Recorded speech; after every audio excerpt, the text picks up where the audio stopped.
அகர முதல எழுத்தெல்லாம் ஆதிபகவன் முதற்றே உலகு. கற்றதனால் ஆய பயனென்கொல் வாலறிவன் நற்றாள் தொழார்எனின். மலர்மிசை ஏகினான் மானடி சேர்ந்தார் நிலமிசை நீடுவாழ்வார். வேண்டுதல் வேண்டாமை இலானடி சேர்ந்தார்க்கு யாண்டும் இடும்பை இல. இருள் சேர் இருவினையும் சேரா இறைவன் பொருள் சேர் புகழ் புரிந்தார் மாட்டு. பொறிவாயில் ஐந்தவித்தான் பொய்தீர் ஒழுக்க நெறி நின்றார் நீடுவாழ்வார்.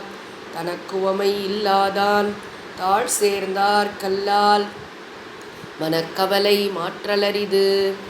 அறவாழி அந்தணன் தாழ் சேர்ந்தார் கல்லால் பிறவாழி நீந்தலரிது. கோளில் பொறியில் குணமிலவே என் குணத்தான் தாளை வணங்காத்தலை. பிறவிப் பெருங்கடல் நீந்துவர் நீந்தார் இறைவனடி சேராதார். உலக முதல்வனை வாலறிவனை மலர்மிசை ஏகியவன் தன்னை. வேண்டுதல் வேண்டாமை இல்லாத இறைவனை பொறிவாயில் ஐந்தவித்தான் தன்னை. தனக்குவமை இல்லாத அறவாழி அந்தணனை என் குண இறைவனை போற்றி. அமைதியான ஆனந்த ஆன்மவித்தை அருளும் ஓங்கார குருநாதர் மலர்பாதம் தலைமேற்கொள்வாம். ஓம். திருக்குறள் துறவரவியல் அருளுடைமை அதிகாரம். துறவரவியலில் முதல் அதிகாரமாக அருளுடைமை, இரக்கப்பண்பு, கருணை வைக்கப்பட்டுள்ளது. அருள் என்பதே ஒரு துறவியின் அடையாளம்.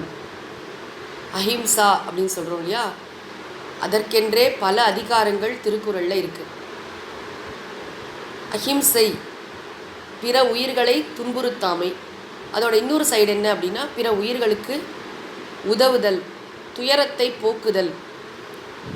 கருணை என்பது ஒரு உணர்ச்சி, மனதில் இருக்கக்கூடிய ஒரு உயர்ந்த தெய்வீக பண்பு. ஆனால் அது எண்ணத்திலே நின்றுவிட்டால் அதனால் பயன் இல்லை. நான் ரொம்ப கருணையோடு இருக்கேன் அப்படின்னு சொல்லிட்டு இருக்கிறதுனால பெரிய விஷயம் ஒன்றும் இல்லை. அந்த கருணை, அந்த இரக்க பண்பு செயலாக வெளிப்பட வேண்டும். ஒரு பிரார்த்தனையாகவோ சொல்லாகவோ உதவி செய்கின்ற கரங்களாகவோ அது நீள வேண்டும். துறவும் தொண்டும். அதனால தான் சுவாமி விவேகானந்தர் இது ரெண்டை ரொம்ப முக்கியமாக வச்சார். மற்றவர்களுடைய கண்ணீரை துடைக்கின்ற, பசியை போக்குகின்ற, நோயை நீக்குகின்ற அந்த மாதிரி ஒரு உதவி செய்கின்ற மனப்பான்மை, உதவி செய்கின்ற அந்த செயல் ரொம்ப முக்கியம். அருள் உடையவனாக இந்த துறவி இருக்க வேண்டும். துறவுக்கு ரொம்ப முக்கியம் என்னென்னா எம்பத்தைஸ் பண்ணணும். சிம்பத்தியை காட்டிலும் ரொம்ப முக்கியம் எம்பத்தி. கருணை செயலாக வடிவெடுக்க வேண்டும். துறவி என்பவர் பிற உயிர்களின் மீது கருணை மிக்கவராக இருக்க வேண்டும்ங்கிறது முதல்ல விஷயம் நமக்கு சொல்லப்படுகிறது. ஏன்னா இந்த உலகத்தில் எல்லாருக்கிட்டையும் பணம் இருக்கும், பணம் ஒரு பெரிய விஷயம் இல்லை. ஆனால் அருள் சேர்ந்த உள்ளம் இருக்கே, அது ரொம்ப ரொம்ப உயர்ந்தது. அதனோட மனசில் இரக்கம் இருக்குது, கருணை இருக்குன்னா அது தெய்வீக பண்பு. அத்தகையவனே துறப்பதற்கு தகுதி உடையவன் அப்படிங்கிறத நம்ம புரிஞ்சுக்கலாம்.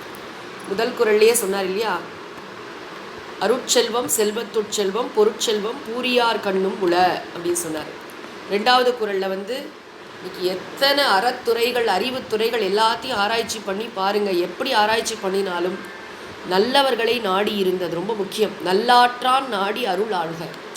சத்சங்கத்தில் இருந்து நமக்கென்று ஒரு குருமார்கள் இருக்கணும், நமக்கென்று ஒரு அமைப்பு இருக்கணும். அவங்கள சார்ந்து இருந்து நம்ம நன்றாக ட்ரைனிங் ரொம்ப முக்கியம். சர்வீஸ்லாம் பண்ணும்பொழுது கொஞ்ச நாள் ஒருத்தங்க கூட இருந்து சேர்ந்து செஞ்சு பார்த்து அந்த மாதிரி சர்வீஸ் பண்ணுறது அப்படின்னு சொல்கிறோம் இல்லையா. சர்வீஸ் ஆர்கனைசேஷன்ஸ் இன்றைக்கி பார்த்திங்கன்னா ஆன்மீக அமைப்புகள் பெரும்பாலும் 99%, 100% கூட சொல்லலாம், எல்லாருமே சர்வீஸ் பண்ணுறாங்க. ஏன் பண்ணுறாங்க அப்படின்னா, இந்த துறவின் மிக இன்றியமையாத ஒரு அம்சம் என்று அருள் உடைமை, இரக்கப்பண்பு, பிறருக்கு உதவுதல், சேவை செய்தல். சேவை பண்ணணும், எல்லா உயிர்களுக்கும் சேவை செய்ய வேண்டும்.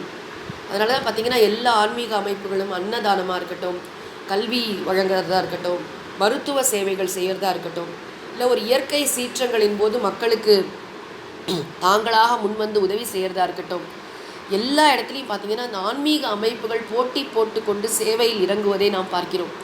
நீங்கள் ஒரு ஸ்டாட்டிஸ்டிக்ஸ் கூட எடுத்து பார்க்கலாம். இந்த மாதிரி பெரிய இயற்கை சீற்றங்கள்லாம் நடக்கும்போது இல்லை பொதுவிலோ கூட இந்த ஆன்மீக அமைப்புகளின் சமூக சேவை பங்கு என்ன அப்படின்னு பார்த்தீங்கன்னா பிரமிப்பாக இருக்கும். நிறைய பண்ணுறாங்க. சிலதை சொல்கிறாங்க, சிலதை சொல்லாமல் கூட செய்வாங்க. நிறைய விஷயங்கள் நடக்கிறது. அதுக்கு தகுந்த மாதிரி அவங்கள்ட்ட செல்வமும் சேர்கிறது என்பதில் சந்தேகம் இல்லை. எங்கே அறம் இருக்கோ அங்கே செல்வம் சேரும், அதில் ஒன்றும் இது இல்லை. அந்த செல்வத்தையும் அவர்கள் நல்ல வழிக்கே பயன்படுத்துகிறார்கள். இதுதான் ஒரு அழகு. அதுக்கப்புறம் இன்னொன்று சொன்னார், இந்த அருள் உடைய நெஞ்சம் உடையவனா ஒருத்தன் இருக்கான் இல்லையா, அந்த துறவி ஆக போகிறவன். நீங்கள் என்ன பேசுகிறோன்னா துறவுக்கு தயார் செய்து கொள்கின்றான் ஒருத்தன்.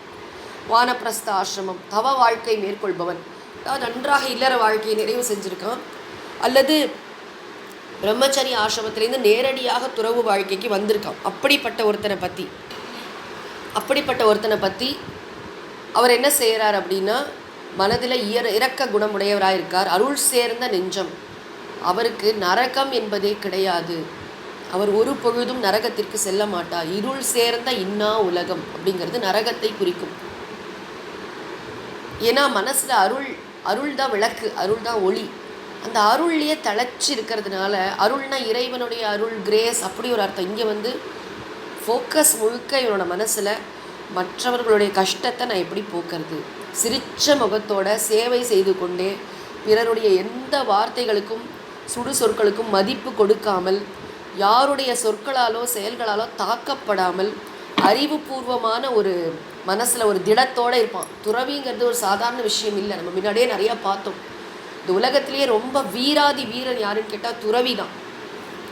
நம்ம நினச்சிட்ருக்கோம் துறவிகள்லாம் கோழைகள், வாழ்க்கையை வாழ தெரியாமல் ஓடி போயிட்டாங்கன்னு. இல்லை, உலகமே எந்த ஒரு இன்பத்தின் பின்னால் ஓடுகிறதோ அந்த இன்பம் எனக்கு தேவையில்லை, அதை காட்டிலும் உயர்ந்த இன்பம், இறை இன்பம் எனக்கு கிடைக்கப் போகிறது அப்படின்னு ரொம்ப துணிச்சலாக இந்த பிரம்மச்சரிய விரதத்தை ஏற்றுக்கொண்டு குடும்ப வாழ்க்கையை துறந்து சமூகத்திற்கே தன்னை வழங்கக்கூடிய, இறைவனை தேடி செல்கின்ற உத்தமமான ஒரு வாழ்க்கை துறவு வாழ்க்கை.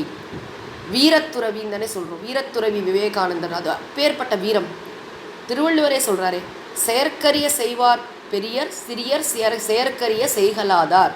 நீங்கள் எடுத்து பார்க்கலாம், நீத்தார் பெருமைங்கிற அதிகாரத்தில் செயற்கரிய செய்வார் பெரியர்.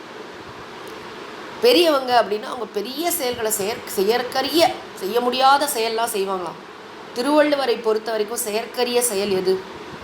நீங்கள் நினச்சி பாருங்கள், இந்த குறள் எங்கே இருந்திருக்கணும்? ஒரு அரசனோட இலக்கணத்தை சொல்கிற இடத்துல இந்த அரசன் செயற்கரிய செயல் செஞ்சு விட்டான், 10 அரசர்களை வென்று விட்டான் போரில், செயற்கரிய செயல். அல்லது இவ்வளோ செல்வத்தை சேர்த்துட்டான், இவ்வளோ தூரம் தன்னுடைய ராஜ்யத்தை விரிவடைய செய்து விட்டான், இவ்வளவு புகழ் அடைந்து விட்டான், அந்த இடத்துலலாம் சொல்லலை.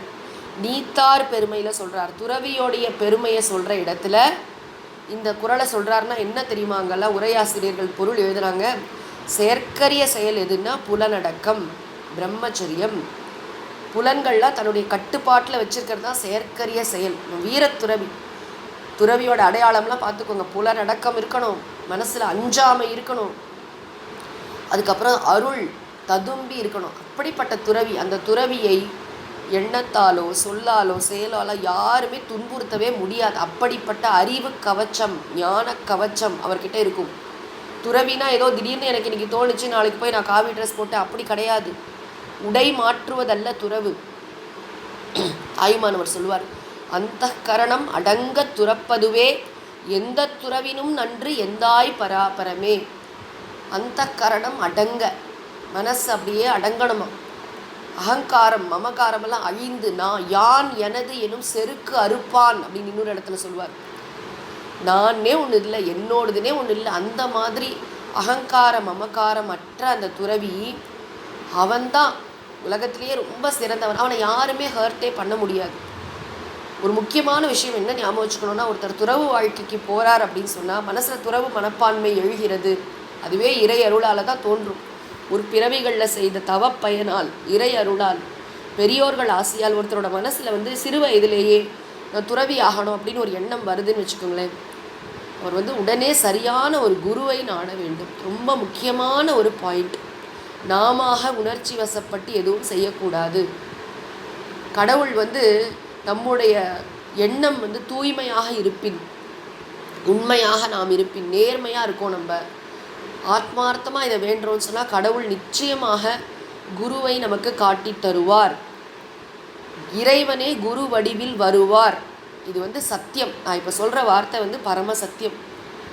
தாய்மானவர் சொல்கிறார், மூர்த்தி தலம் தீர்த்தம் முறையாக தொடங்கினர்க்கு ஓர் வார்த்தை சொல்ல சத்குருவும் வாய்க்கும் பராபரமே.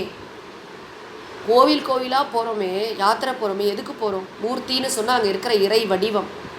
தீர்த்தம் அப்படின்னு சொன்னால் அங்கே இருக்கிற குளம், ஆறு, அந்த மாதிரி தீர்த்த க்ஷேத்திரங்கள், தீர்த்த நிலைகள். அங்கே குளிக்கிறோம், இந்த சுவாமியை தரிசனம் பண்ணுறோம், அந்த ஸ்தலம், அந்த புனித தலத்துக்கு போகிறோம்.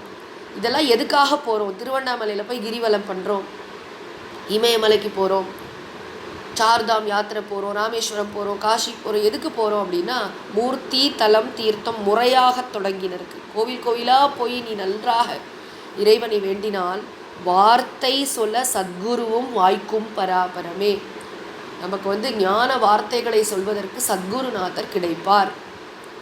அந்த குருநாதரும் அருள்மயமாக இருப்பார், கருணைமயமாக இருப்பார், கருணையோடு கற்றுத்தருவார். இந்த துறவி மனசில் கொஞ்சம் கூட பற்று இல்லாமல், பற்று இல்லாததுனால துயரம் இல்லாமல், மற்றவர்களை பார்த்து இறக்கப்படுவாரே தவிர அவருக்கு பர்சனலாக ஏதாவது வருத்தமானு கேட்டால் இருக்கவே இருக்காது. ஆனந்தமாக இருப்பார். இங்கே பார்த்தீங்கன்னா துறவி மாதிரி இந்த உலகத்தில் ஆனந்தமாக ஒரு விடுதலையாக இருப்பவர் வேறு யாருமே கிடையாது. யாருக்கும் கட்டுப்படாமல் சுதந்திரமாக, அதே நேரத்தில் தர்ம சிந்தனை மிக்கவராக, தர்மத்திலிருந்து சற்று கூட விலகாதவராக, மற்றவர்களுடைய பிரச்சனைகளை தீர்க்கக்கூடிய ஆற்றல் படைத்தவராக, அப்படிப்பட்ட ஒரு ஆற்றல் படைத்தவராக இந்த துறவி இருப்பார். ஆனால் இந்த துறவிக்கு நரகம் கிடையாது, ஸ்வர்க்கம் நரகமே கிடையாது, அவர் மோட்சத்தையே அடைஞ்சிருவார்னு அர்த்தம். ஆனால் இந்த இடத்துல என்ன சொல்கிறார்? இருள் சேர்ந்த இன்னா உலகம் புகழ் அருள் சேர்ந்த நெஞ்சினார்க்கு இல்லை. இந்த அருள் நிறைந்த துறவி இருக்காரே, அவர் ஒரு பொழுதும் நரகத்திற்கு செல்ல மாட்டார். அது மட்டும் இல்லை, அவருக்கு அப்படியே உயிரே போகிற மாதிரி ஒரு துன்பம் வருமா, ஐயோ அப்படின்னு அவருக்கு ஒரு பயம் வருமானா, மண்ணுயிர் ஓம்பி அருள் ஆழ்வார்க்கு இல்லென்ப தன் உயிர் அஞ்சும் வினை. நம்ம கேள்விப்பட்டிருப்போம், நிறைய துறவிகள் இந்த மத மாற்றம் அந்த மாதிரி இதுக்கெல்லாம் எதிர்த்து குரல் கொடுத்த சில துறவிகள். லக்ஷ்மணானந்தான் கூட ஒரு சாது உண்டு, அவரெல்லாம் கொலை செய்யப்பட்டிருக்காங்க. நிறைய துறவிகள் தங்களுடைய இன்னுயிரை நீத்திருக்கிறார்கள் சமூக பிரச்சனைகளுக்காக. அப்போ அவங்களுக்கெல்லாம் வந்ததே அப்படின்னா உடல் அழியும், உடல் சாதாரணமாக செத்து போகும், எவனோ கொலை பண்ணி செத்து போகும், அதெல்லாம் மேட்டர் இல்லை. ஆனால் அவங்க பயப்பட்டாங்களா? பயம் இல்லாததுனால தானே அந்த காரியத்தில் இறங்குறாங்க. யார் தைரியசாலி அப்படின்னு பார்த்தா, துறவிக்கு இருக்கின்ற அந்த தைரியம் வேறு உலகத்தில் யாருக்குமே இருக்காது. எல்லோரும் பார்த்திங்கன்னா குடும்பத்தில் இருப்பாங்களா, ஐயோ நான் போயிட்டேன்னா என் குடும்பம் என்ன ஆகும் அப்படின்னு யோசிப்பாங்க. ஆக்சுவலாக நம்மளோட விடுதலை போராட்ட காலத்துலலாம் இல்லறத்தில் இருக்கிறவங்களுக்கு கூட அந்த பயமே இல்லை. கிளம்பி போயிருக்காங்க பார்த்திங்களா, எத்தனை பேர் 17-18 வயசில் நான் சுதந்திர போராட்டத்துக்கு போகிறேன் அப்படின்னு கிளம்பின இல்லறத்தார். அது ரொம்ப ஆச்சரியமான விஷயம். ஆனால் பொதுவில் பார்த்திங்கன்னா துறவிக்கு பயமே இருக்காது. ஏன்னா யாருமே அவரை சார்ந்தவங்கன்னு யாரும் கிடையாது. ஒரு மடம் இருக்கும், ஆசிரமம் இருக்கும், அடுத்தடுத்து சுவாமிகள் இருப்பாங்களே தவிர இவரை நம்பி 4 பேர் இருக்காங்க, அவங்களுக்காக நான் உயிரோடு இருக்கணும் அப்படின்லாம் கிடையாது. அதனால துறவிக்கு இருக்கின்ற அந்த நெஞ்சு உரம், அதனால் உயிருக்கு பயமே கிடையாது. நான் சுவாமிஜியே பார்த்துருக்கேன், நிறைய அவருக்கு கொலை மிரட்டல்லாம் வரும், ஆசிரமத்துக்கு குண்டு வைக்கிறோன்னு சொல்லுவாங்க, பயப்படவே மாட்டார். ஓ தாராளமாக வைக்க சொல்ல அப்படின்னு சொல்லுவார். ஆனால் சமூக பிரச்சனைகளை தட்டி கேட்கணுன்னா தட்டி கேட்பார். ஹிந்து தர்மத்துக்கு ஏதாவது ஒரு இடைஞ்சல் வந்ததுன்னா என்னன்னு குரல் கொடுப்பார். அதுதான் தன்னுயிர் அஞ்சும் வினை கிடையாது. அவங்க பயப்பட மாட்டாங்க. அவங்க பயப்படுற மாதிரி ஒன்றும் வராது, வந்தாலும் அவங்க அதுக்கு மதிப்பு கொடுக்க மாட்டார்கள். மண்ணுயிர், மண்ணுயிர்னா என்ன? அழியும் உடலில் வாழ்கின்ற அழியாத உயிர்னு அர்த்தம் பார்த்தோம். மண்ணுயிர் ஓம்பி மற்ற உயிர்களுக்கெல்லாம் நல்லது பண்ணணும், பலவிதமாக நல்லது பண்ணணும். அன்னதானம் போடுறது அப்படிங்கிறது ஒன்று. அன்னதானம் சிறந்த தானம். அன்னோதகம் சமம் தானம். உணவும் நீரும் வழங்குவதற்கு நிகரான தானம் இல்லை. ஆனால் உணவு கொடுக்கறத காட்டிலும் ரொம்ப உயர்ந்தது வித்யாதானம், கல்வி வழங்குறது. கல்வினா ஸ்கூல் காலேஜ் நடத்துறது மட்டும் இல்லை, மனிதனுக்கு அவனுடைய உண்மையான இயல்பை உணர்த்துதல், சாஸ்திரங்களை போதித்தல், அறிவு தானம், ஆன்ம தானம், ரொம்ப உயர்ந்த தானம். துறவி கருணையினால தான் பண்ண முடியும். இப்போ எனக்கு என்னோடய குருநாதர் எல்லாம் உபதேசிச்சார், எனக்கு எல்லாம் புரிஞ்சு போச்சு, நான் ஆனந்தமாக இருக்கேன், நான் வந்து குகையில் போய் தியானம் பண்ணுறேன் அப்படின்னு சொல்கிற சாதுக்கள் நிறைய பேர் இருக்காங்க. அவர்களுடைய இருப்பே உலகத்திற்கு மிகப்பெரிய ஆசீர்வாதம்னு சொல்கிறோம்.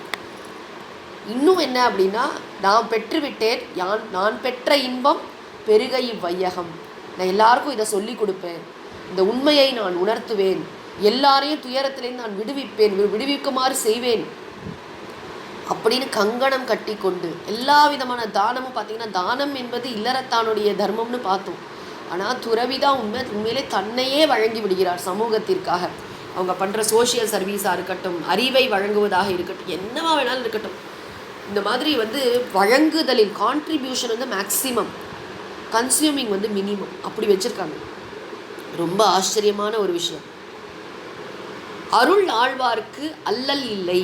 நான் 5வது குறளில் சொன்னார், யாரெல்லாம் வந்து அருளோடு இருக்காங்களோ அவங்களுக்கு அல்லல் இல்லை. அல்லல் இல்லைன்னா துயரம் வராமல் இருக்குமா? நச்சுன்னு யாரும் தொந்தரவு பண்ணாமல், நல்ல பிரச்சனையெல்லாம் வரும், மதிப்பே கொடுக்க மாட்டாங்க. ஃபோக்கஸ் முழுக்க எதில் இருக்குன்னா சேவை சேவை சேவை. இன்றைய சேவை என்ன, நாளைய சேவை என்ன, இப்போ என்ன பண்ணணும், அப்புறம் என்ன பண்ணணும், இதுலேயே தான் மனசு போகுமே தவிர ஒரு நாளும் அவங்க வந்து ஐயோ வாழ்க்கையில் ரொம்ப கஷ்டமாக இருக்கே விட்டுடலாமா அப்படின்னு நினைக்க மாட்டாங்க. துயரமே கிடையாது. அல்லல் இல்லை. அருள் ஆழ்வார்க்கு அல்லல் இல்லை. அல்லல் அருள் ஆழ்வார்க்கு இல்லை. இதுக்கு என்ன சான்றுனா, வழி வழங்கும் மல்லல்மா ஞானம் கரி. இந்த உலகம்தான் சான்று. காற்று சுழன்று கொண்டிருக்கின்ற செழிப்புமிக்க இந்த உலகம்தான் சான்று. இந்த உலகத்தில் இன்னிக்கும் அருள் ஆழ்வார்கள் இருக்காங்களா இல்லையா? ஒருவேளை அருள்னால துன்பம் வருதுன்னு சொன்னால் அவங்க ஏன் செய்ய போகிறாங்க? அது எவனாவது துன்பம் மிக்க காரியத்தை செய்வானா? எவனாவது ஆசிட் எடுத்து குடிப்பானா? எவனாவது கஷ்டத்தை தானே தேடிப்பானா? தேடிக்கலை. அப்போ இன்றைக்கும் அருளோடு கூடிய துறவிகளை நம்ம பார்க்குறோம் அப்படின்னு சொன்னால் என்ன அர்த்தம்னா, அருள் இருந்தால் அந்த இடத்துல துன்பம் இல்லை. இதெல்லாம் நம்மளை உற்சாகப்படுத்துறதுக்காக நமக்கு துறவு மனப்பான்மை வர வேண்டும். துறவுன்னா ஏதோ பயந்துக்கக்கூடாது, ஒரே சோகமாக இருக்குமா, துறவுன்னா அப்படியே வாழ்க்கையில் எந்தையுமே அனுபவிக்க முடியாது அப்படிலாம் நினைக்கக்கூடாது. துறவி அனுபவிக்கின்ற அந்த ஆனந்தம் வந்து வார்த்தைகளால் விவரிக்க முடியாது. பற்றே கிடையாது. தூய அன்பு, அறம், தெய்வீகம், கருணை, அருள், அதுதான் அவருடைய வாழ்க்கை. அதனால தான் ஒரு துறவியை பார்த்தாலே நம்ம வந்து கடவுளுக்கு நிகராக, கடவுளை எப்படி வழிபடுவோமோ அந்த மாதிரி ஒரு துறவியை பார்த்த உடனே அவங்க படிச்சிருக்காங்களா படிக்கலையா, அவங்க எந்த ஆசிரமத்தை சேர்ந்தவங்க, ஒரு காவி ட்ரெஸ்ஸை பார்த்தாலே அப்படியே விழுந்து வணங்கணும்னு சொல்லியிருக்காங்க. அவங்க யார் என்னன்னு ஆராய்ச்சி பண்ணாமல் நம்மளோட வயசில் பெரியவங்களா சின்னவங்களா அவங்களுக்கே நான் நமஸ்காரம் பண்ணணும் அப்படிலாம் நினைக்கக்கூடாதான். வைஷ்ணவத்தில் தண்டம் சமர்ப்பிக்கிறதுன்னு சொல்லுவாங்க. தடால்னு அப்படி விழணும். ஒரு கம்பை கையை விட்டோன்னா எப்படி கீழ் விழும், அந்த மாதிரி துறவிகளை கண்டால் நாம் வணங்க வேண்டும். துறவி இறைவனுக்கு நிகராக மாறிவிடுகிறார். எதனாலன்னா அருள்னால. இறைவனுக்கு எந்த அருள் இருக்கிறதோ அதே அருள் இந்த துறவிக்கு இருக்கிறது. அருள்னா என்ன? அந்த இரக்கப்பண்பு. இறைவனுடைய பிரதிநிதியாக இந்த துறவிகள் இந்த பூ உலகில் உலாவி கொண்டிருக்கிறார்கள்னு சொன்னால் மிகையே இல்லை. கடவுளை பார்க்கல, துறவிகளை தான் பார்க்குறோம். நம்ம உத்தமமான துறவிகள் இன்றும் இந்த காலத்திலும் வாழ்ந்து கொண்டு தான் இருக்கிறார்கள். ஆக அவங்கள பார்த்து நம்ம தெரிஞ்சுக்கணும். அப்புறம் 6வது குறளில் சொன்னார், பொருள் நீங்கி பொச்சாந்தார் என்பர் அருள் நீங்கி அல்லவை செய்தொழுகுவார். யாருக்கு வந்து மனசில் இந்த இரக்கப்பண்பே இல்லையோ அவன் தான் வந்து என்ன பண்ணுவான் அப்படின்னா, இரக்கப்பண்பே வளர்த்துக்காம அறத்துக்கு எதிரான தீமைகளை செய்வான். இவன் வந்து மற்றவங்களோட துயரத்தை போக்குறதுக்கு பதிலாக மற்றவங்களுக்கு கஷ்டம் கொடுப்பான்.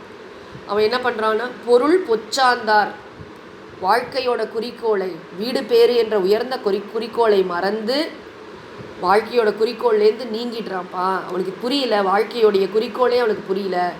வெறும் இந்த பொருளை சேர்க்கறதுல முனைந்து, இன்பத்தை அனுபவிக்கிறதுல முனைந்து, மற்ற உயிர்கள்ட்ட இரக்கத்தை வளர்க்காமல் மற்றவங்களுக்கெல்லாம் கஷ்டம் கொடுத்து தன்னுடைய வாழ்க்கையை வீணடித்து கொள்கிறான். அப்புறம் அழகான ஒரு கம்பேரிசன் சொன்னார் 7வது குறளில். அருள் இல்லார்க்கு அவ்வுலகம் இல்லை, பொருள் இல்லார்க்கு இவ்வுலகம் இல்லாகி அங்கு. ரிலேட்டிவாக இந்த உலகத்தில் பொருள் இல்லைன்னா ரொம்ப கஷ்டம்தான். ஒவ்வொரு நாசமும் நம்ம வந்து கொடுத்தனம் நடத்துறதுக்கு யார்ட்டையோ கடன் வாங்கணும், இல்லை நிறைய லோன் இருக்குது அப்படின்னா நிம்மதியாக இருக்காது, வாழ்க்கை ஒரு சந்தோஷமாக இருக்காது. அதே மாதிரி இந்த உலகம் யாருக்கானது? பொதுவாக இந்த பொருள் உலகம், இந்த உலகம் நம்ம வாழ்ந்து கொண்டிருக்கின்ற இந்த உலகம், பொருள் இருக்கவங்க நல்லா என்ஜாய் பண்ணலாம். நிறைய பணம் இருக்குது, சேவிங்ஸ் இருக்குன்னா நல்லா டூர் போகலாம், என்ஜாய் பண்ணலாம், எல்லாம் பண்ணலாம். ஆனால் பணம் இல்லாதவங்க பயந்து ஓட்டுவாங்க. ஆக இந்த உலகம் யாருக்கானதுன்னா இந்த உலகம் பொருள் உடையவர்களுக்கு தான். பொருள் உடையவங்க தான் இந்த உலகத்தை என்ஜாய் பண்ண முடியும். அதே மாதிரி அருள் நிறைந்தவர்களுக்குத்தான் வீடு பேரு, அருள் நிறைந்தவர்களுக்குத்தான் ஸ்வர்க்கம், மேலுலகம். என்ன நம்ம இதை விட உயர்ந்த ஒரு வாழ்க்கை இருக்குன்னு சொன்னால் அது அருள் மிக்கவர்களுக்குத்தான். அருள் இல்லைன்னு சொன்னால் உங்களுக்கு ஸ்வர்க்கமும் கிடைக்காது, வீடு பேரும் கிடைக்காது. இதுதான் இன்டென்டட் மீனிங். அருள் இல்லாருக்கு அவ்வுலகம் இல்லை. இல்லை, நான் எல்லாத்தையும் நானே தான் அனுபவிப்பேன், யாருக்கும் ஒன்றும் கொடுக்க மாட்டேன், மற்றவங்களோட கஷ்டத்தை என்னால் புரிஞ்சிக்கவே முடியாது, நான் கண்ணை திறந்து கூட பார்க்க மாட்டேன் அப்படின்னு பிடிவாதமாக கண்ணை மூடிக்கொண்டு வாழ்ந்தோம் என்று சொன்னால் இந்த உலகத்தோடு எல்லாம் முடிஞ்சு போயிடும். இதுக்கப்புறம் நம்ம எந்த மேல் உலகங்களை அனுபவிக்க முடியாது, சொர்க்கம் கிடைக்காது, வீடு பேரு கிடைக்காது. பயமுறுத்தலை திருவள்ளுவர் உள்ளதை உள்ளவாறு சொல்கிறார். பொருள் இல்லாதவனுக்கு கூட ஒரு காலத்தில் பொருள் கிடைக்கும், ஆனால் அருள் இல்லைன்னு சொன்னால் ரொம்ப கஷ்டம். அதை அடுத்த குறளில் சொன்னார். பொருளற்றார் பூப்பர் ஒரு கால், அருளற்றார் அற்றார் மற்றாதல் அரிது. இன்றைக்கி கஷ்டப்படுவோமா இருக்கும், 10 வருஷம் கழித்து நிறைய பணம் வரும், அது மேட்டர் இல்லை, உழைச்சா பணம் வரப்போகுது. ஆனால் மனசில் இரக்க பண்பை சிறு வயதிலிருந்தே வளர்க்கவில்லை என்று சொன்னால், இந்த இரக்க பண்பு எப்போ தெரியும்னா விளையும் பயிர் முளையிலே தெரியும்னு சொல்லுவோம் இல்லையா. சின்ன சின்ன விஷயங்கள் தான். பயங்கர பஞ்சம், எல்லாரும் பசி பட்டினியில் வாடுறாங்க. ஒருத்தர் தன் வீட்டில் இருக்கிற தானியங்கள்லாம் எடுத்து கஞ்சி சமைத்து ஊரில் இருக்கிறவங்களுக்கெல்லாம் கொடுக்குறாரு ஒரு பெரியவர். அவருடைய 5 வயது சின்ன மகள் விசிறி எடுத்துகிட்டு வந்து அந்த கஞ்சியை விசிறா. அருள் அன்னை சாரதா தேவியோட வாழ்க்கையில் இதை பார்க்குறோம். அந்த குழந்தையோட மனசில் அருள் பண்பு, அதாவது இந்த சுட சுட கஞ்சியை 2 நாளாக சாப்பிடாத ஒரு ஆள் சூடாத வாயில் விட்டுக்கிட்டாருன்னா அவருக்கு எப்படி பொள்ளிடும்ல. பசியோடு சேர்ந்து இந்த சூடு வேறு, அந்த சூடு ஆறணுங்கிறதுக்காக விசிறி எடுத்துகிட்டு வந்து விசிறாங்க. இதுதான் இரக்க பண்பு. இதெல்லாம் குழந்தையிலே நம்ம பார்த்தாலே தெரியும். நம்ம இல்லாட்டி நம்ம கல்டிவேட் பண்ணணும். நம்ம கல்டிவேட் பண்ணணும், நமக்கு கல்டிவேட் பண்ணிக்கணும், குழந்தைங்களுக்கும் சொல்லித்தரணும். இயல்பாக வர்றது ரொம்ப அழகான விஷயம். மகான்களுக்கு இது ரொம்ப இயல்பாக இருக்கும். இதே மாதிரி சுவாமி விவேகானந்தர் அவங்க வீட்டு ஜன்னல் வழியாக தெருவில் பிச்சைக்காரங்கள்லாம் போனால் அவங்களுக்கு ட்ரெஸ் எல்லாம் எடுத்து எடுத்து போடுவாராம். அவருக்கு அப்படி ஒரு இரக்க பண்பு. யாரும் கஷ்டப்படக்கூடாது, யாரும் உலகத்தில் ட்ரெஸ் இல்லாமல் இருக்காங்க, சாப்பாடு இல்லாமல் இருக்க, உடனே தன்ட்ட என்ன இருக்கோ அதை கொடுத்துடணும். நம்ம நம்ம போட்டு போர் அடிச்சிருச்சு, இனிமேல் இந்த ட்ரெஸ்ஸு வேண்டாம் அப்படின்னு மனசே இல்லாமல் கொடுக்கறது இல்லை. நல்லா இருக்கிற ட்ரெஸ்ஸே கொடுப்பேன், அந்த மாதிரி மனசு. சுவாமிஜியோட அந்த மனசெல்லாம் துறவெல்லாம் பார்த்தா ஆச்சரியமாக இருக்கும். யாரோ ஒருத்தர் அவர் ஏதோ கை கடிகாரம் ஏதோன்னு வச்சுருப்பார், வாட்ச் தான் நினைக்கிறேன்.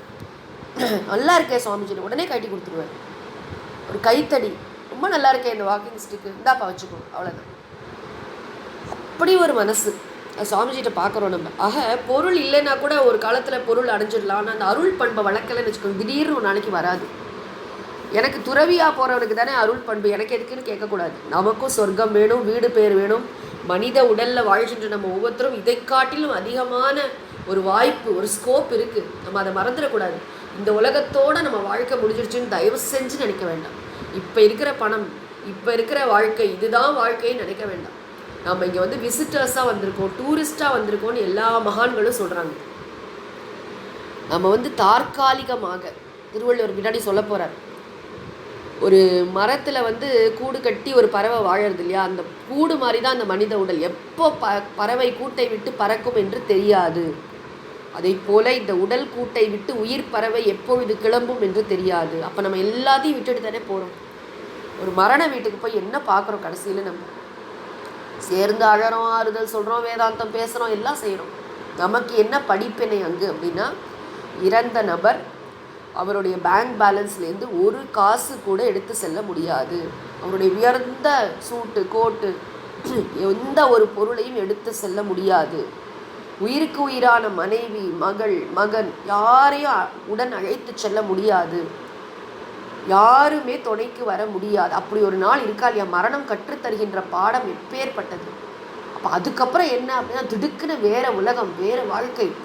அதுக்கு நம்மளை தயார் செய்து கொண்டே இருப்பது தான் சாஸ்திரங்கள், திருக்குறள், கீதை. லைஃப் ஆஃப்டர், இந்த உடலில் நான் வாழ்ந்ததுக்கு அப்புறம் எனக்கு ரெடியாக, அடுத்த இதுக்கு நான் ரெடியாக இருக்கேனா? ஒன்றும் இல்லை, இப்போ ஒரு மாதம் கழிச்சு அமெரிக்கா போகிறோம்னு சொன்னால் எவ்வளோ அதுக்காக வீசா ரெடி பண்ணுறோம், அங்கே என்ன ட்ரெஸ்ஸு, அங்கே சாப்பிட என்ன எடுத்துக்கணும், இது என்ன எடுத்துக்கணும், ஏகப்பட்ட ப்ரிப்ரேஷன் பண்ணுறோமே. கொஞ்சம் யோசிக்க வேண்டாமா? எவ்வளோ நாள் வாழ்ந்துட போகிறோம் இந்த உலகத்தில்? 80 வயசு, 100 வயசு, அதுக்கப்புறம் ஒரு நாள் கிளம்பணும்ல. கிளம்பும் பொழுது அந்த ஆஃப்டர் லைஃபுக்கு நான் தயார் செய்து கொள்ள வேண்டாமா? அதற்கு என்ன வழின்னா, தர்மம் ஒன்றே வழி. தர்மங்களில் சிறந்தது என்ன? அருள், இரக்கப்பண்பு. அப்போ என்கிட்ட இருக்கிறத நான் பிறரோட ஷேர் பண்ணணும். மற்றவர்களுடைய கஷ்டம் எனக்கு புரிய வேண்டும், மற்றவர்களுக்கு நான் உதவ வேண்டும், நான் வழங்க வேண்டும்.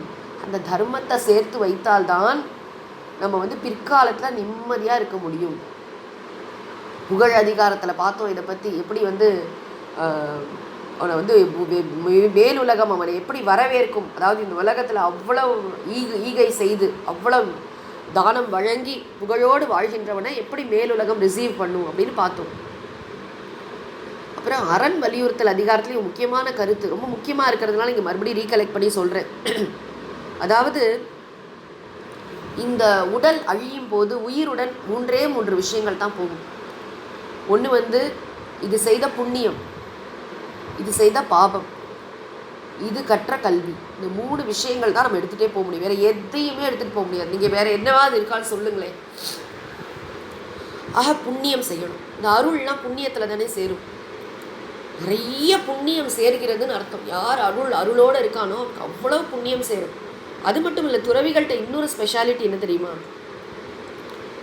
ஒரு துறவிக்கு நம்ம நமஸ்காரம் பண்ணோன்னா அவர் செஞ்ச புண்ணியம்லாம் நமக்கு வருமா? இப்படியும் சாஸ்திரத்தை சொல்லியிருக்கு. எவ்வளோ அழகான விஷயம் இல்லை? தனக்கு இருக்கிற புண்ணியத்தை கூட மற்றவங்களுக்கு கொடுத்துருவார் அவருக்கு. அதனால அவருக்கு இன்னும் நிறைய புண்ணியம் இப்படி போயிட்டே இருக்கும். ஆக இறைவனின் பிரதிநிதியாக இருக்கக்கூடிய துறவிகள் இங்கே என்ன புரிஞ்சுக்கிறோம் அப்படின்னா, இந்த இரக்க பண்பை ஏதோ ஒரு காலத்தில் இல்லை நான் துறவியாக விரும்பலை அப்படின்னு சொன்னால் கூட டசன்ட் மேட்டர்.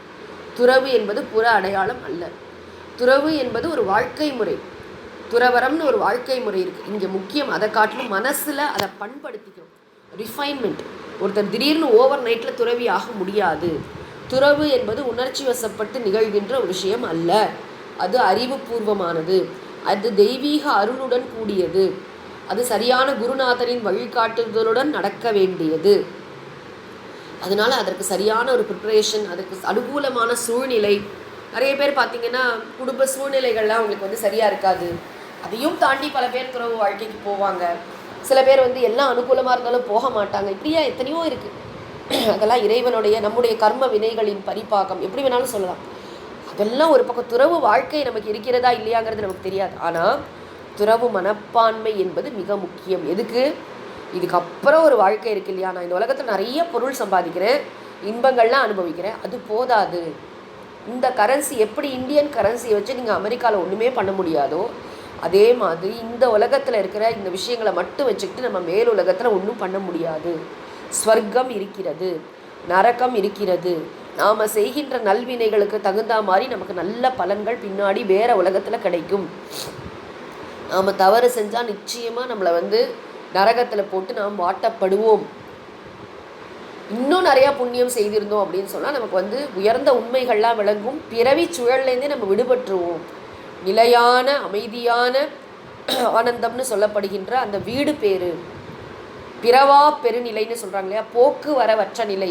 மீண்டும் ஒரு பிறவி, மீண்டும் ஒரு உடலுக்குள்ளே புகாத நிலை கூட நமக்கு ஏற்படும். அதுக்கு ஆரம்ப புள்ளி என்னது தெரியுமா? அருள்.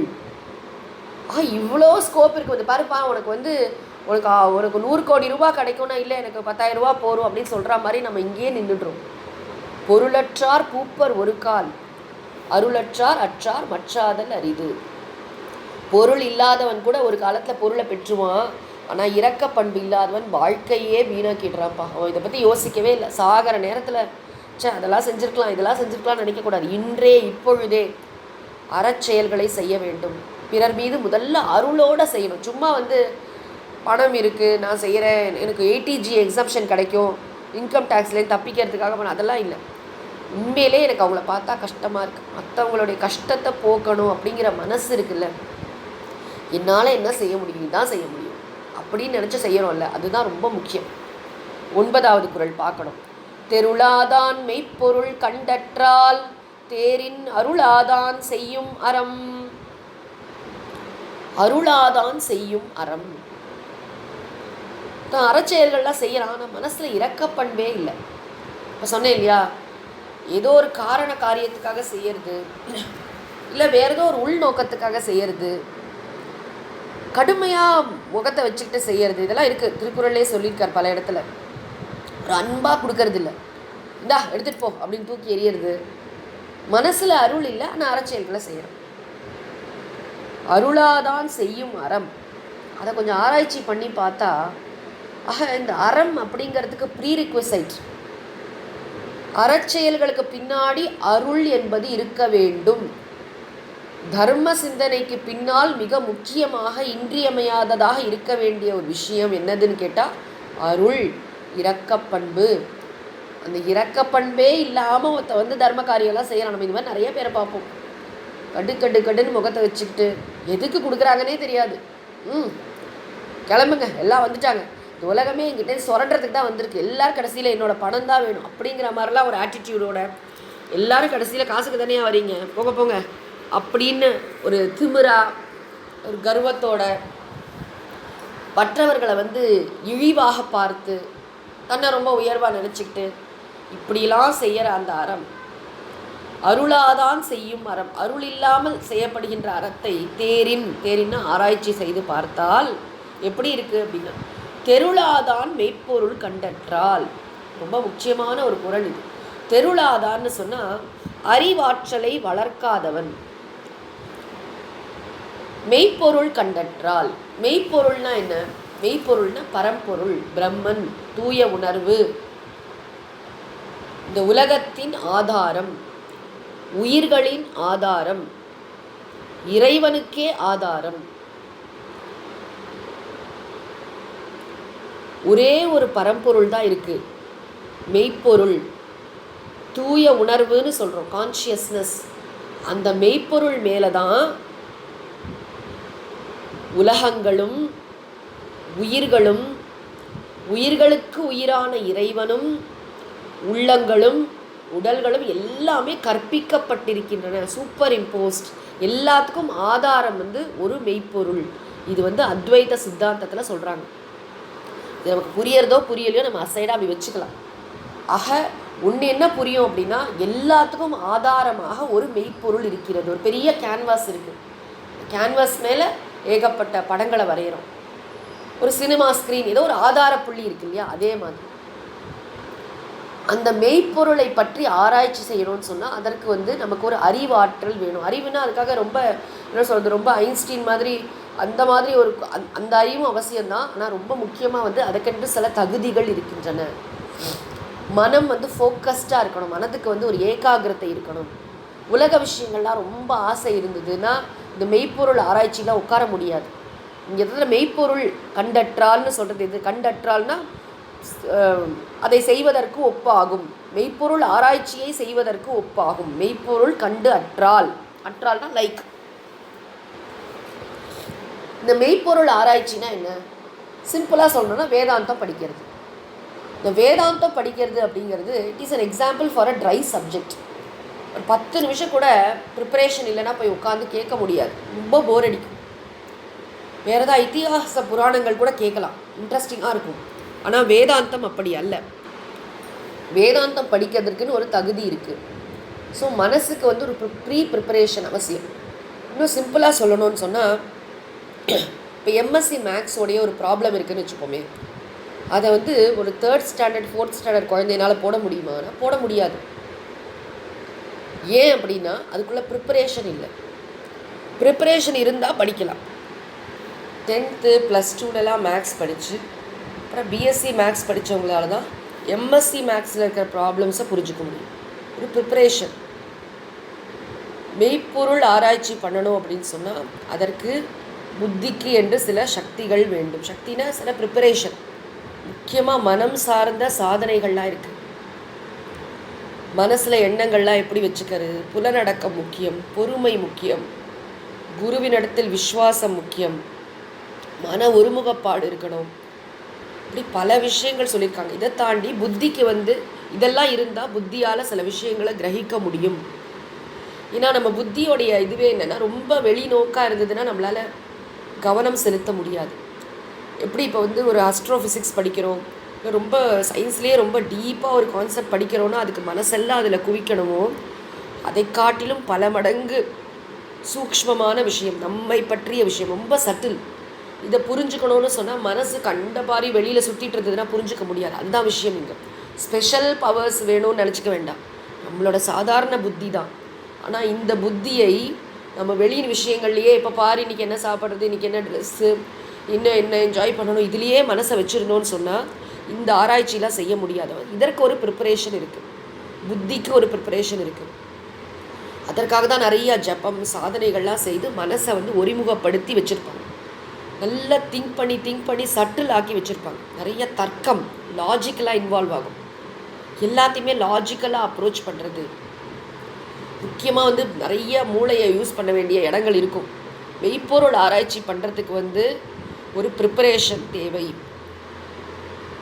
அந்த ப்ரிப்பரேஷன் எதுவுமே இல்லாமல் ஒருத்த மெய்ப்பொருள் ஆராய்ச்சி பண்ணினா எப்படி இருக்கும்? தெருளாதான் மெய்ப்பொருள் கண்டற்றால். இது எக்ஸாம்பிளாக சொல்கிறார் இங்கே திருவள்ளுவர். மனசில் அருள் பண்பே இல்லாமல் ஒருத்தன் அறத்தை செய்கிறான்னு சொன்னால் இது எப்படிப்பா இருக்கும்? அருளோட தானே அறத்தை கடைப்பிடிக்கணும். அருள் இல்லாமல் இவன் அறத்தை கடைப்பிடிப்பது எப்படி தெரியுமா இருக்குது? சரியான ப்ரிப்பரேஷன் இல்லாமல் ஒருத்தன் மெய்ப்பொருள் ஆராய்ச்சியில் ஈடுபடுற மாதிரி இருக்குது. கைவல்ய நவநீதம் அப்படின்னு ஒரு நூல் இருக்குது, தமிழில் இருக்கிற ஒப்புயர்வற்ற வேதாந்த நூல். அதில் அந்த நூலாசிரியர் சொல்வார், சாதனமின்றி ஒன்றை சாதிப்பார் உலகில் இல்லை, ஆதலால் இந்த நான்கும் அடைந்தவர்க்கு அறிவு உண்டாகும், நூத்தன விவேகி உள்ளம் நுழையாது, நுழையுமாகில் பூத ஜென்மங்கள் கோடி புனிதனாம் புருஷனாமே. முக்கியமான வரி என்னென்னா, நூத்தன விவேகி உள்ளம் நுழையாது. நூத்தன விவேகினா திடீர்னு இன்றைக்கி தான் அதை பற்றி தெரிஞ்சிட்ருக்கான், ஓகே நான் இதை படிச்சிடறேன் அப்படின்னு ஒரு ஒன் ஷாட்டில் படிக்கிற விஷயம் அல்ல. நீங்கள் பார்த்தீங்கன்னா கன்சிஸ்டண்ட்டாக 20 வருஷம் 30 வருஷம் 40 வருஷம் மெய்ப்பொருள் ஆராய்ச்சிக்கு கொடுக்குறவங்க இருக்க. Clarity to clarity. 10 உபனிஷதங்கள் படிப்பாங்க, கீதை படிப்பாங்க, பிரம்மசூத்திரம் படிப்பாங்க, எவ்வளவோ இருக்கும் சாஸ்திரங்கள். இதுலேயே மனசை ஒரு நாளைக்கு 8 மணி நேரம் 10 மணி நேரம் வைப்பார்கள். அதற்கு ஒரு ப்ரிப்பரேஷன் இருக்குது. இதெல்லாம் ரொம்ப படிப்படியாக சிஸ்டமேட்டிக்காக அழகாக குரு மெத்தடாலஜினா கற்பிக்கின்ற முறை தெரிந்தவராக இருப்பார். இப்படி தான் படிக்கிறாங்க. அது எந்த சித்தாந்தமாக இருந்தாலும் சரி, அத்வைத்தமோ விசிஷ்ட அத்வைத்தமோ துவைத்தமோ எல்லாத்துலேயுமே ஒரு முறை இருக்கிறது. எப்படி படிக்கணும், மெய்ப்பொருள் ஆராய்ச்சி எப்படி பண்ணணும், அதற்கு என்ன ப்ரிப்பரேஷன். மெய்ப்பொருள் ஆராய்ச்சின்னு இல்லை, நீங்கள் பொதுவாக எடுத்துக்கோங்க. ஒரு சிற்பின்னு வச்சுக்கோங்களேன். சிற்பி திடீர்னு எனக்கு சிற்பக்கலையில் ஆர்வம் வந்துருச்சு, நாளைக்கு நான் போய் செதுக்கிறேன்னு பண்ண முடியாது. ஏன்னா சிற்பிக்கு தியான ஸ்லோகங்கள்லாம் இருக்குது. முருகனை இப்போ நான் வடிக்கணும்னு வச்சுக்கோங்களேன், முருகனை நான் முதல்ல தியானம் பண்ணணும்.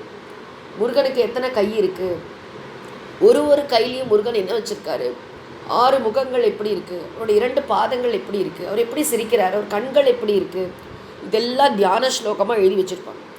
அதனால தான் பரம்பரையாக பார்த்திங்கன்னா சிற்பி அவருடைய மகன் சிலதெல்லாம் அப்படியே ஜீன்ஸில் ஊறி இருக்குன்னு சொல்லியிருக்கோம்ல. இதுதான் காரணம். அதுக்கு அந்த ப்ரிப்பரேஷன் சில சமயம் கர்ப்பத்தில் கூட நடக்கும். வயத்தில் இருக்கும்போதே கர்ப்பஸ்ரீமான்னு சொல்கிற மாதிரி அந்த அறிவோடு பிறப்பாங்க. இப்படி தான் குவாலிட்டி இம்ப்ரூவ் ஆகிட்டே போகும். புதிதாக கற்றுக்கிறது தப்பு இல்லை, நம்ம கூட புதுசாக கற்றுக்கலாம், டைம் ஆகும், அவ்வளோதான். அதுக்கான நேரம் கொடுக்கணும். இது முக்கியமாக இந்த ப்ரிப்பரேஷன் தேவைங்கிற அறிவு நமக்கு இருக்கணும், அவ்வளோதான். ப்ரிப்பரேஷனோடு போனால் எதுவுமே சாத்தியம், யாருக்குமே சாத்தியம்தான். அதில் 2வது கருத்துக்கு இடம் இல்லை.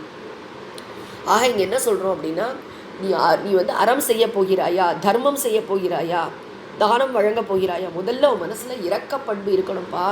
இந்த அருளை மிஸ் பண்ணிவிட்டு நீ இரக்கப்பண்பு இல்லாமல் அருளை மிஸ் பண்ணிவிட்டு நீ தர்மத்தை செஞ்சேன்னு சொன்னால் அது சரியான ப்ரிப்பரேஷன் இல்லாத ஒரு தெருளாதான். அவன் போய் மெய்ப்பொருள் ஆராய்ச்சி பண்ணுறதுக்கு நிகர் ஒன்றும் பிரயோஜனம் இருக்காதுன்னு அர்த்தம். இன்டெலெக்சுவலாக கூட சில விஷயங்கள்லாம் புரியும். இதில் என்னென்னா இன்டெலெக்சுவல் ஜிம்னாஸ்டிக்ஸ்ன்னு சொல்லுவார் சுவாமிஜி. இவ்வளோ தானே எனக்கு புரியுமே, எனக்கு இந்த விஷயம்லாம் தெரியும். அகாடமிக்காக தெரிஞ்சுக்கிறது வேறு, டிரான்ஸ்ஃபர்மேஷன், ஓனிங் அப், அந்த அறிவு மயமாக ஆகிறது, அசிமிலேஷன், அது நம்மளோட வாழ்க்கையின் ஒரு அசைவிலும் பிரதிபலிக்கிறதா, அது மயமாக நாம் மாறிவிட்டோமா அப்படிங்கிறது பெரிய கொஸ்டின் மார்க்காக இருக்கும். இல்லாட்டி இந்த அறிவெல்லாம் ஒரு பக்கம் இருக்கும், கடைசியில் வாழ்க்கை அதே மாதிரி போயிட்டுருக்கும். அதே இன்செக்யூரிட்டி, அதே கோபம், அதே பயம், அதே கடுகடு அப்படி இருப்போம்.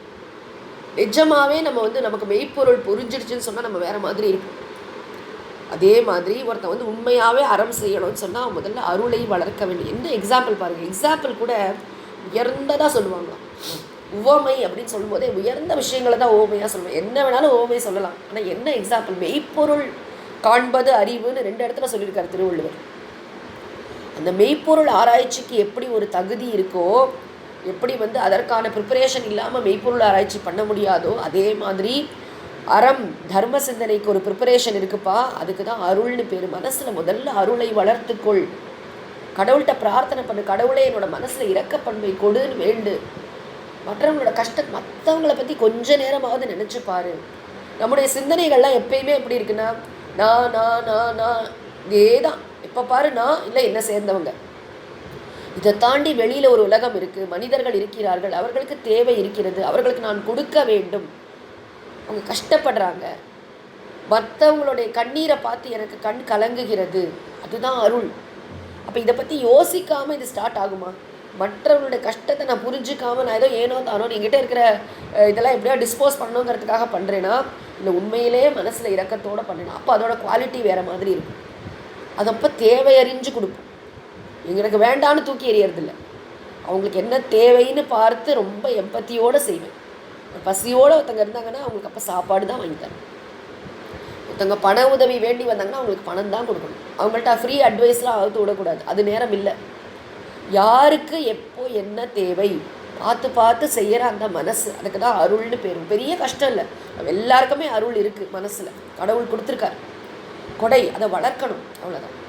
கொஞ்சம் நம்ம இப்போ பாரு செல்ஃப் சென்டர்டாக திங்க் பண்ணிகிட்டே இருக்கோம். நம்ம அதிலேருந்து கொஞ்சம் விடுபட்டு வெளியில் பார்க்க ஆரம்பிக்கிற வயது மனம் அதெல்லாம் தான் துறவரவியல். ஏன்னா இது ஒரு கிட்டத்தட்ட 40லேருந்து 50 வயசு 60 வயசு அந்த ஸ்டேஜ் ஆஃப் லைஃப் இல்லை இளமையிலே துறக்கிறது ரொம்ப உத்தமமான விஷயம். மற்றவர்களுடைய கஷ்டத்தை புரிஞ்சவன் தான் துறவி.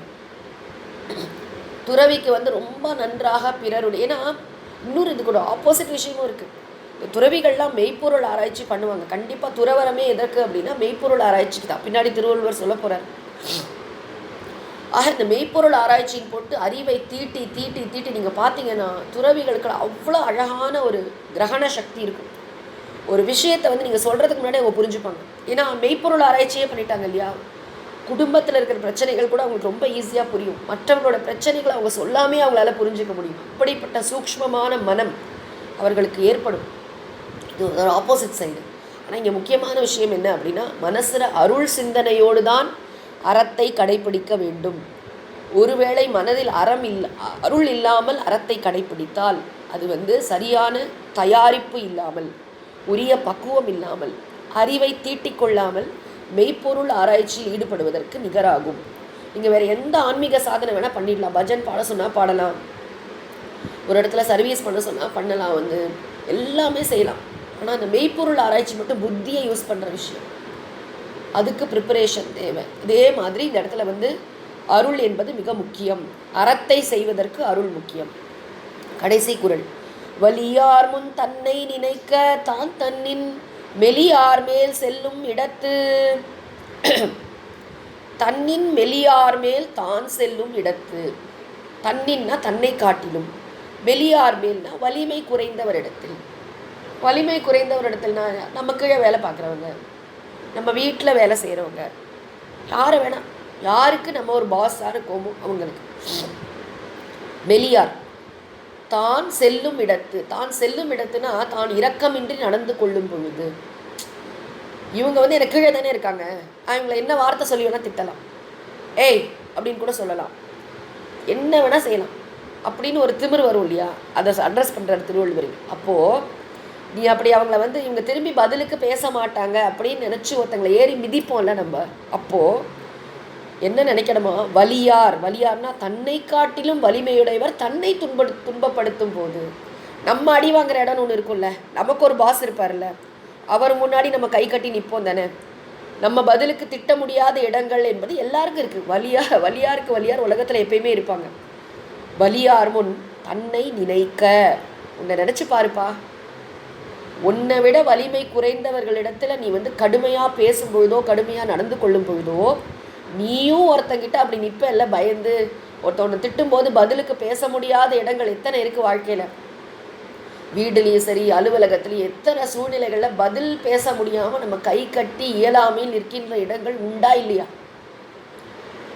ஏன் நான் பேசினா வேலை போயிடும், பரவாயில்லையா, பேச மாட்டோம். அங்கே அமைதியாக மேனேஜர் என்ன திட்டினாலும் வாங்கிட்டு வருவோம். ஆனால் வீட்டில் வந்து மனைவியை வந்து பயங்கரமாக திட்டுவாங்க சில பேர். சில பேர் பார்த்திங்கன்னா வேலைக்காரங்களை வந்து ரொம்ப மட்டமாக நடத்துவாங்க. யாரை வேணாலும் அவங்கக்கிட்ட நீ இரக்கம் இல்லாமல் நடந்துக்கும் போது நினச்சிக்கோப்பா, நீயும் ஒருத்த முன்னாடி அப்படி தான். என்ன கம்பேரிசன் பாருங்கள். திருவள்ளுவர் இதுக்கு பேர் தான் ரிஃப்ளெக்ஷன். மனசில் நம்ம சிந்திச்சு பார்க்குறது. நீ ஆராய்ச்சி பண்ணி பாருப்பா மனசில். நீ வந்து நீயும் யாரோ ஒருத்தன்ட்ட மிதிப்பட்டு தான் இருக்க.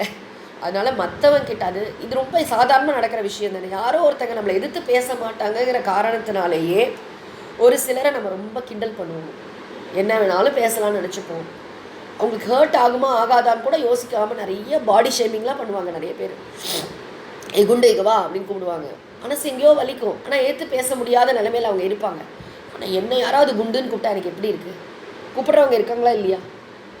எந்த விஷயமா இருக்கட்டும், என்னை விட வலிமை குறைந்தவர்களிடத்தில் நான் எப்படி நடந்து கொள்ள வேண்டும் என்றால், என்னை விட வலிமை அதிகமானவங்க கிட்ட நான் எப்படி பயந்து நடுகிறேன். அது வந்து அப்போ வந்து எனக்கு கஷ்டமாக இருக்குல்ல, அந்த கஷ்டத்தை நான் ஏன் இவர்களுக்கு கொடுக்கிறேன்? எனக்கு கஷ்டமாக இருக்கிற விஷயத்த நான் இன்னொருத்தவங்களுக்கு செய்யக்கூடாது. எனக்கு எது சந்தோஷம் தருமோ அதை தான் நான் மற்றவங்களுக்கு செய்யணுமே தவிர, எனக்கு கஷ்டம் தருகின்ற விஷயத்தை நான் மற்றவர்களுக்கு செய்யக்கூடாது. இதுதான் இரக்கப்பண்பு. என்ன அழகாக கண்டென்ஸ் பண்ணுறார் பாருங்கள் திருவள்ளுவர். எனக்கு பிடிக்குமா? யாராவது என்னை வந்து நிற்க வச்சு திட்டினா எனக்கு பிடிக்குமா? 4 பேர் முன்னாடி அவமானப்படுத்தினா எனக்கு பிடிக்குமா? பிடிக்காது தானே. ஆனால் அதே காரியத்தை நான் ஏன் செய்கிறேன்? நீ அது மாதிரி பேசுறதுக்கு முன்னாடி ஒரு விஷயம் யோசிச்சுப்பாரு. எதை வேணாலும் எப்படி வேணாலும் எக்ஸ்ப்ரெஸ் பண்ணலாம். கோபமாக சொல்லலாம், கொஞ்சம் பொறுமையாக சொல்லலாம், வார்த்தைகளில் கண்ணியத்தோடு சொல்லலாம், கொஞ்சம் நேரம் கழித்து சொல்லலாம்.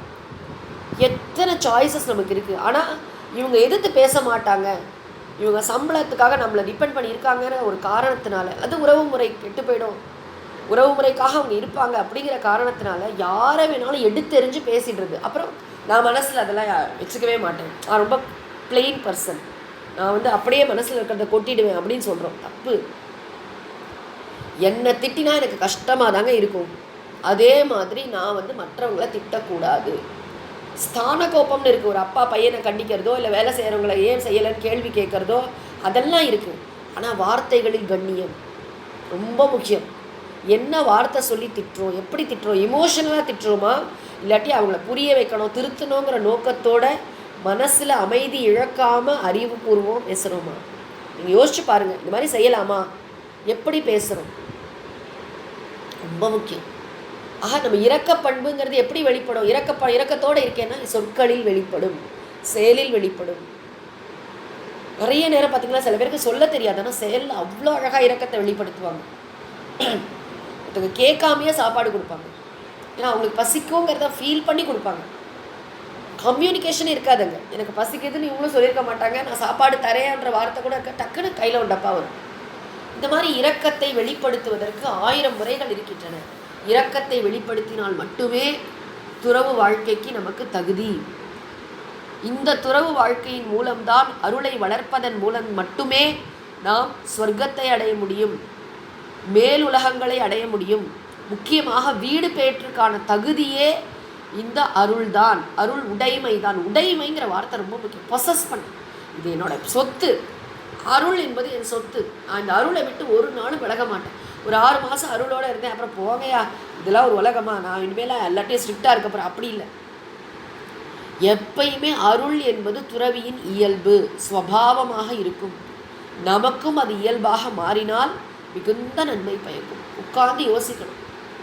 நம்மள்கிட்ட இருக்கிற செல்வம், நம்மள்கிட்ட இருக்கிற வசதிகள், நம்மள்கிட்ட இருக்கிற வாழ்க்கை ஆப்பர்ச்சுனிட்டிஸ், எதை நம்ம மற்றவர்களோட ஷேர் பண்ணிக்க முடியும், நம்மளால் இந்த சமூகத்துக்கு என்ன உதவி செய்ய முடியும். பாருங்கள், கண்டினியூஷன் அப்படியே தானே வருது. இப்போ இல்லறவியல் என்ன படித்தோம் இவ்வளோ நேரம்? ஈகை, ஒப்புரவு அறிதல், புகழ், எல்லாத்துலேயும் சமூகத்திற்கு வழங்கு, சமூகத்திற்கு வழங்கு. இங்கேயும் அதோட கண்டினியூஷன் தான். மனசில் அருளை வளர்த்துக்கொள், அருளோடு இரு. அருளோடு இருந்தால் மட்டும் போதுமா? மற்றவங்களுக்கு ஹெல்ப் பண்ண பணம் வேண்டாமா அப்படின்னு நான் கேட்டேன். ஒரு துறவி ரொம்ப அழகாக பதில் சொன்னார் அதுக்கு. If your project is big, money will come, people will come, power will come, எல்லாம் வரும், எல்லா உதவிகளும் கிடைக்கும். மனசில் அருள் இருந்து ஒரு உதவி செய்யணும்னு முடிவு பண்ணிட்டா எல்லா உதவியும் கிடைக்கும் நமக்கு.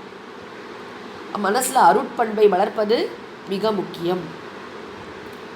இந்த ஒரு இதோட நம்ம இந்த அதிகாரத்தை நிறைவு செய்கிறோம். அடுத்தது புலால் மறுத்தல் என்ற அதிகாரத்துக்குள்ளே நுழையிறோம். புலால் அப்படின்னு சொன்னால் நமக்கு தெரியும், பிற உயிரினங்கள், விலங்குகள், பறவைகள், நீர்வாழ் உயிரினங்கள், சீ ஃபுட்டுன்னு சொல்கிறோமே, இதெல்லாம் கொன்று அவைகளோட உடலை பக்குவப்படுத்தி உண்ணுதல், அதுக்கு தான் புலால் அப்படின்னு பேர். புலால் உணவு, நான் வெஜிடேரியன் அப்படின்னு சொல்லுவோம்.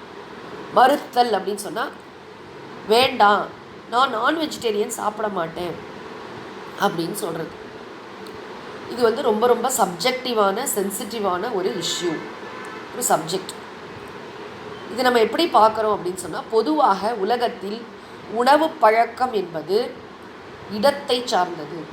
ஒரு இடத்துல என்ன கிடைக்குமோ அதை தான் சாப்பிட முடியும்.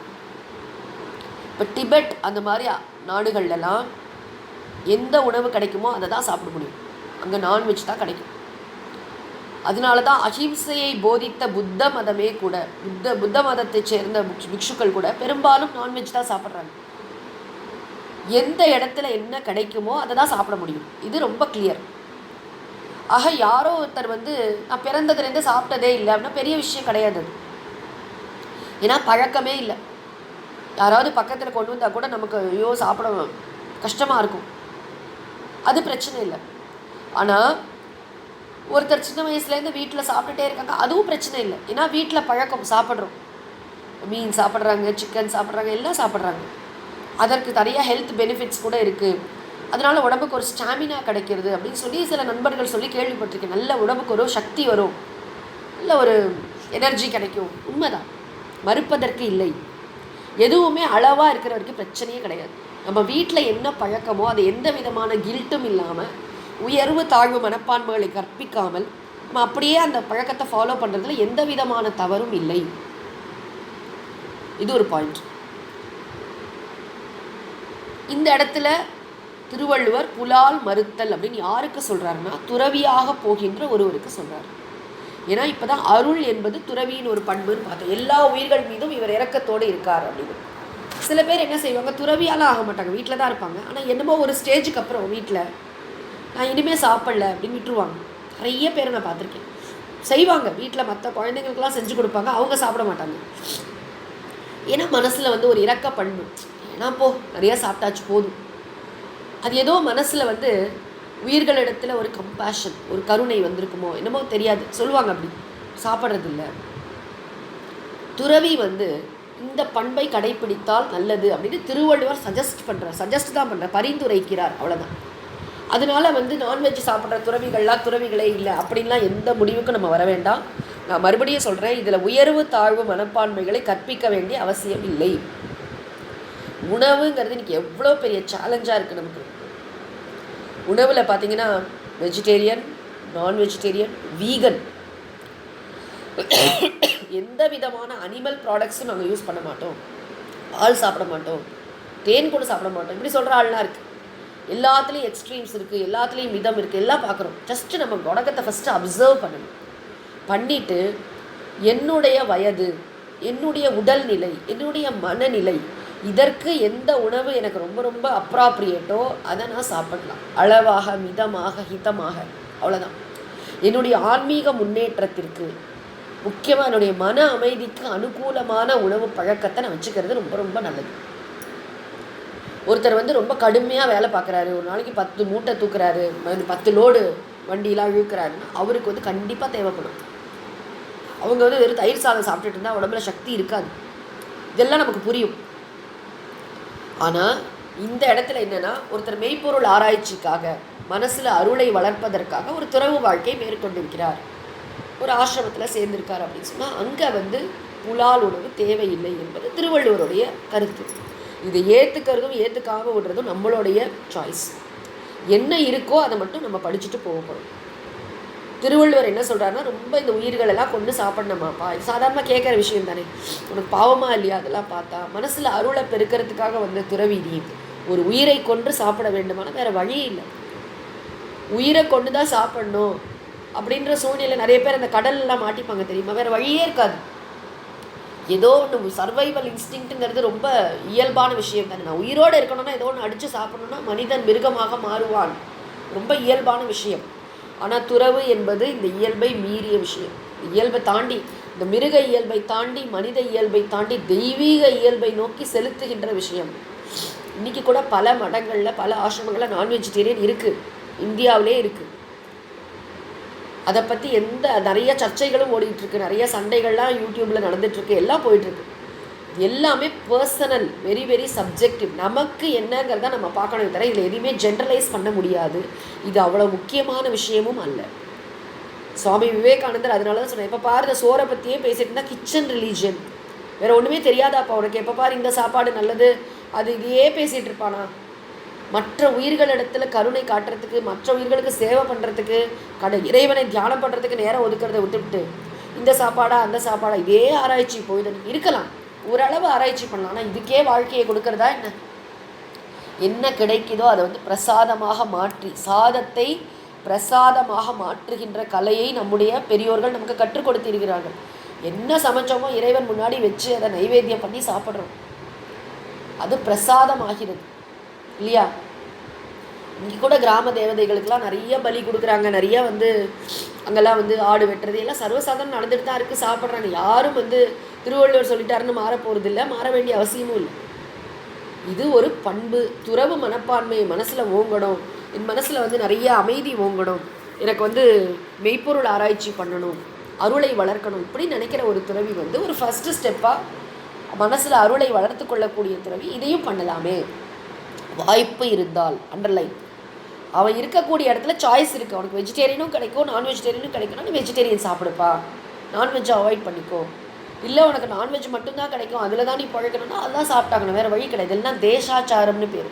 எந்த இடத்துல என்ன கிடைக்குமோ, இப்போ வங்காளிகள்லாம் மீன் சாப்பிட்றாங்கன்னு சொல்லுவாங்க. வங்காளத்தில் அதுதான் பிரதானம். என்ன செய்ய முடியும்? ஜலபுஷ்பம்னே பேர், நீர் வாழைக்காய் அப்படின்னு சொல்லுவாங்க. எது ப்ரிடாமினண்ட்டாக ஒரு இடத்துல கிடைக்குதோ, இப்போ தஞ்சாவூர் நம்மலாம் ஏன் அதிகமாக அரிசி சாப்பிட்றோம்? நெல் தான் விளைஞ்சது. தஞ்சாவூரில், திருநெல்வேலியில் நெல் தான் பயிரிட்டோம், நிறைய அரிசி விளைஞ்சது சாப்பிட்டோம். நம்ம அந்த காலத்தில் கோதுமை சாப்பிட்டதெல்லாம் ரொம்ப கம்மி தான். இப்போ தான் நிறையா அந்த இதெல்லாம் இருக்கிறதுனால, வசதிகள்லாம் இருக்கிறதுனால நிறையா அங்கேருந்து இம்போர்ட் பண்ணிலாம் சாப்பிட்றோம். எங்கே என்ன கிடைக்குமோ, நம்ம ஊரில் விளையிற கத்திரிக்காய், வெண்டைக்காய் அதை தான் நம்ம சாப்பிட முடியும். நம்ம ஊரில் கிடைக்கின்ற விஷயங்களை தான் நம்ம சாப்பிட முடியும். ஆக உணவு பழக்கம் சார்ந்த ஒரு ரொம்ப சென்சிட்டிவான ஒரு அதிகாரம். திருவள்ளுவர் என்ன சொல்லியிருக்காரோ அதை அப்படியே நம்ம படிச்சுட்டு போகிறோம். இதை ஃபாலோ பண்ணணுமா பண்ண வேண்டாமாங்கிறதுலாம் நம்மளோட பர்சனல் சாய்ஸு. இதை பற்றி சர்ச்சைகளில் ஈடுபட வேண்டாம். நமக்கு என்ன சௌரியம் அப்படிங்கிறத மட்டும் பார்த்துட்டு, ஓ இப்படி ஒன்று இருக்கா அப்படின்னு தெரிஞ்சுக்கிறோம், அவ்வளோதான். முடிஞ்சால் ஃபாலோ பண்ணுறோம், முடியலையா அப்படியே விட்டுடுறோம். இதை பற்றி எந்த விதமான குற்ற உணர்ச்சியும் நமக்கு தேவையில்லை. ஐயோ நான் நான்வெஜ் சாப்பிட்ற குடும்பத்தில் இருக்கேன், எனக்கு தேவையே கிடையாது. என்ன நம்முடைய தாத்தா பாட்டி என்ன சாப்பிட்டாங்களோ, பெரியவங்க என்ன சாப்பிட்டாங்களோ அதை நம்ம சாப்பிட்றோம், அவ்வளோதான்.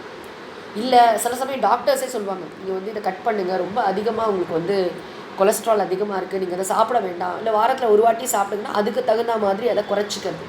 Moderation is the key. அப்புறம் கொஞ்ச நாள் கழித்து அதை விடவும் ட்ரை பண்ணுறேன், சாய்ஸ் இருக்கும் பொழுது. இது ரொம்ப அழகான விஷயம். இதற்கு சில சூக்ஷ்மமான நன்மைகள் இருக்கின்றன. இப்போ சாந்தோக்கிய உபனிஷத்துலாம் சொல்லியிருக்கு, நம்ம சாப்பிடுகின்ற உணவுடைய ஒரு உண்மையான பகுதி தான் மனசாக மாறுதான். மனதிற்கும் உணவுக்கும் மிக அதிகமான தொடர்பு இருக்கிறது. என்ன மாதிரி உணவு சாப்பிடுகிறோமோ அப்படிப்பட்ட மனம்தான் நமக்கு இருக்கும். ஆக உணவுலேயே சாத்விகமான உணவு, ராஜசமான உணவு, தாமசமான உணவுலாம் பிரிச்சிருக்காங்க. இது எல்லாமே நம்மளுடைய சாய்ஸ். நம்மளுடைய எப்படி ட்ரெஸ்ஸு நமக்கு என்ன பிடிச்சிருக்கோ, என்ன கம்ஃபர்டபுளாக இருக்கோ போட்டுக்கிறோமோ, அதே மாதிரி உணவு பழக்கம் என்பது நம்ம எப்போ வேணாலும் இதை ஆல்டர் பண்ணிக்கலாம், மாற்றிக்கலாம். எனக்கு இப்படிப்பட்ட உணவு தான் என்னுடைய வயசாகிடுச்சு இல்லையா, சின்ன வயசில் சாப்பிட்டோம், இந்த ஏஜில், இந்த மனநிலையில், வாழ்க்கையின் இந்த நிலையில், முக்கியமாக துறவு நிலையில், துறவு வாழ்க்கைக்கு தயார் செய்து கொள்கின்ற நிலையில் நான் இதை அவாய்ட் பண்ணலாம். அவ்வளோதான் திருவள்ளுவர் சொல்கின்ற விஷயம். நம்ம தொடர்ந்து இதை அடுத்த வாரம் சிந்திப்போம். அறிவிலே தெளிவு, நெஞ்சிலே உறுதி, அகத்திலே அன்பினோர் வெள்ளம், பொறிகளின் மீது தனி அரசாணை, பொழுதெல்லாம் நினது பேரருளின் நெறியிலே நாட்டம், கர்மயோகத்தில் நிலைத்திடல் என்றிவை அருளாய், குறிகுணம் ஏதும் இல்லதாய் அனைத்தாய் குலவிடு தனிப்பரம் பொருளே, எண்ணிய முடிதல் வேண்டும், நல்லவே எண்ணல் வேண்டும், திண்ணிய நெஞ்சம் வேண்டும், தெளிந்த நல் அறிவு வேண்டும், பண்ணிய பாவமெல்லாம் பரிதிவுன் பணியே போல நன்னிய நின்முன் இங்கு நசித்திடல் வேண்டுமன்னாய் மூர்த்தி எல்லாம் வாழி எங்கள் மோன குருவாழி அருள் வார்த்தை என்றும் வாழி அன்பர் வாழி பராபரமே. ஓம் சாந்தி சாந்தி சாந்தி. ஹரிஹி ஓம். திருவள்ளுவர் திருமலரடிகள் போற்றி போற்றி. சத்குருநாத மகாராஜ் கி ஜெய்.